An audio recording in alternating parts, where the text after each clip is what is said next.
What's going on YouTube? My name is Crips and today I'm bringing you some Battlefield 3 gameplay.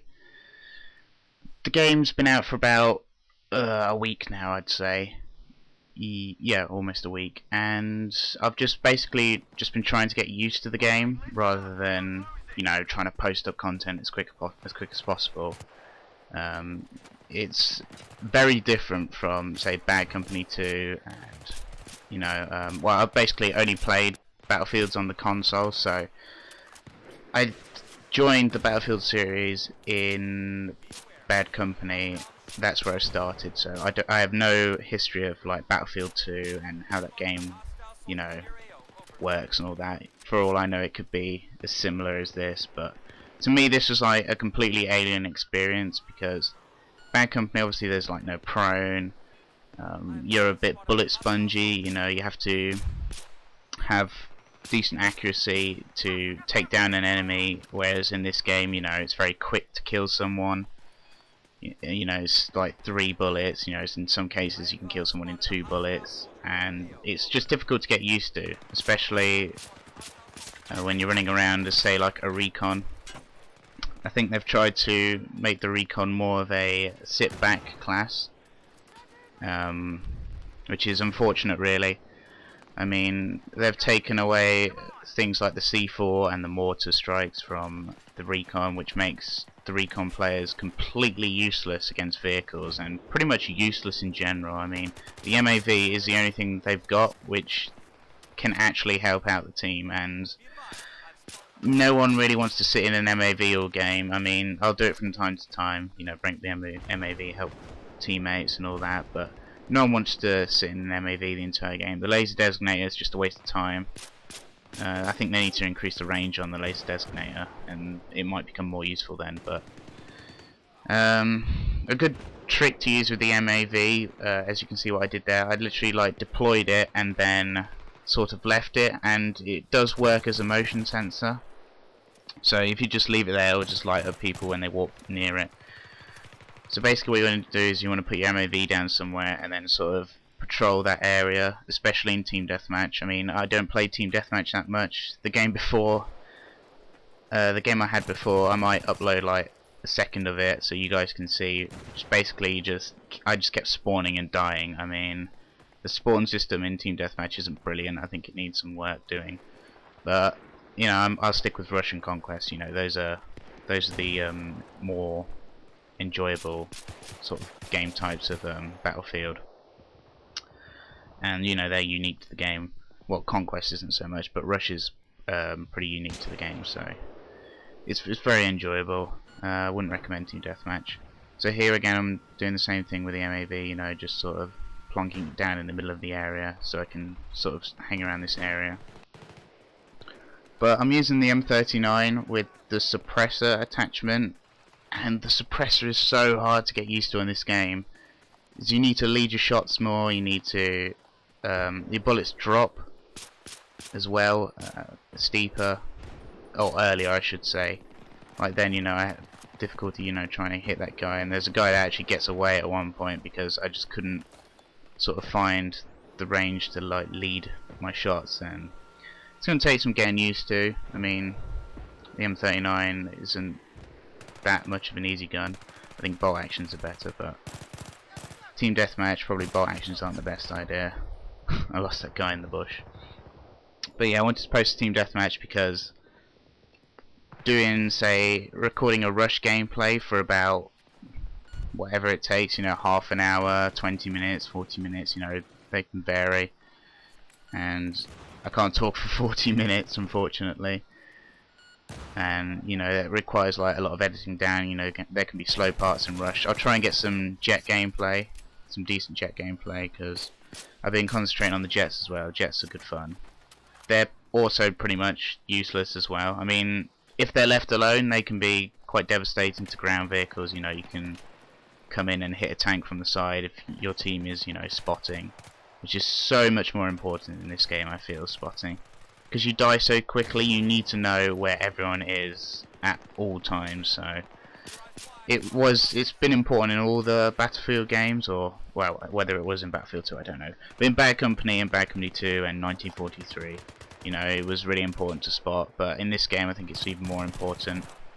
Enemies don't stay lit up for as long now, but still, I mean, you know, you die so quickly, and I suppose that's the trade-off. You know, it'd be silly having someone lit up for about 10 seconds, which is what it was in like Bad Company 2. You know, you could light someone up, and if they disappeared behind a wall, you know, the cursor would still be on them, and you could just follow them through the wall.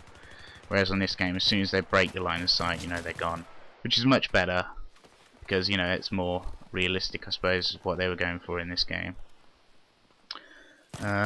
But yeah, so that's my general thoughts on Battlefield. Really, I mean, it's a great game. You know, I'm going to be playing a lot of it, definitely. Probably until the next Battlefield comes out or whatever, or until Halo 4 comes out anyway. Whether, I don't know, it's going to be more successful than Call of Duty, I mean, that is very difficult to say whether it's going to be more. I mean, it depends what Modern Warfare 3 is like. I know in the first week people are going to love it. You know, it's the best game ever. But then, you know, after the first week, someone will find something like a gun that's overpowered, or, you know, certain perks that work really well together. You know, maybe something like that will happen, that people will just rage at Modern Warfare 3. But for the most part, Battlefield is quite a balanced game. That's the guy I was talking about that I just couldn't finish off. Mostly a balanced game. There's some weapons that need a little bit of tweaking that I think DICE know about. Scar H, for instance, definitely needs a little bit of decreased range, I think, because that gun is just super powerful.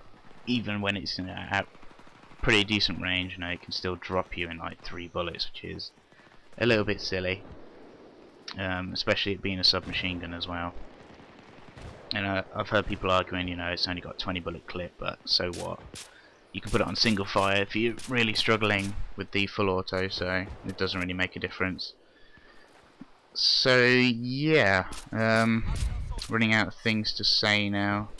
Team deathmatch is nah, not my thing.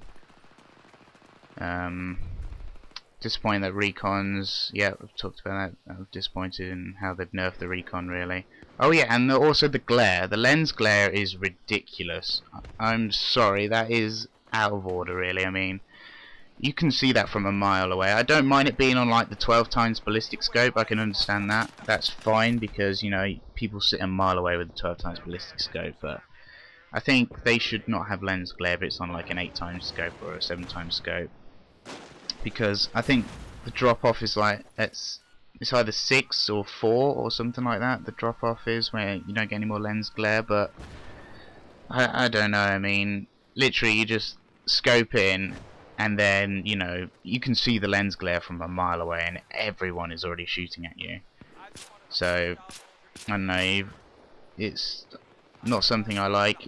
Basically, it makes snipers even more campy because, you know, you got to sit even further away, so people find it hard to hit you, and I don't like that. You know, Recon should be moving forward with the team, using his motion sensor or the MAV, you know, pushing up with the team.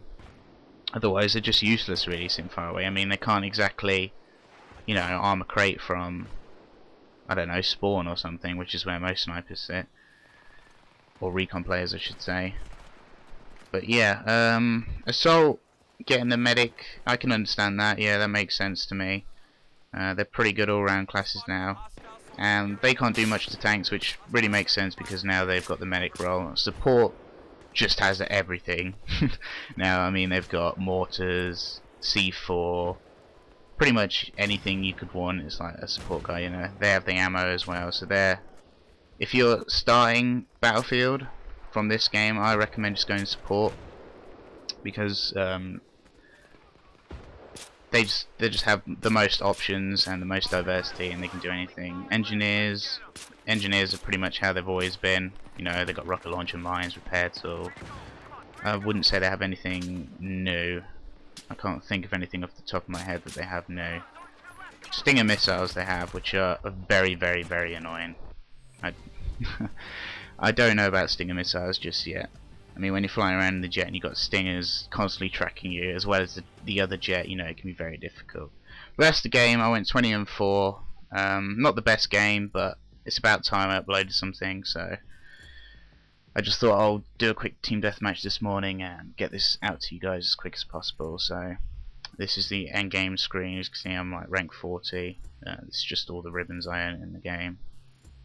Not a bad score, 7,000 point game. So yeah, thanks for watching guys, hope you enjoyed, and I'll speak to you guys later.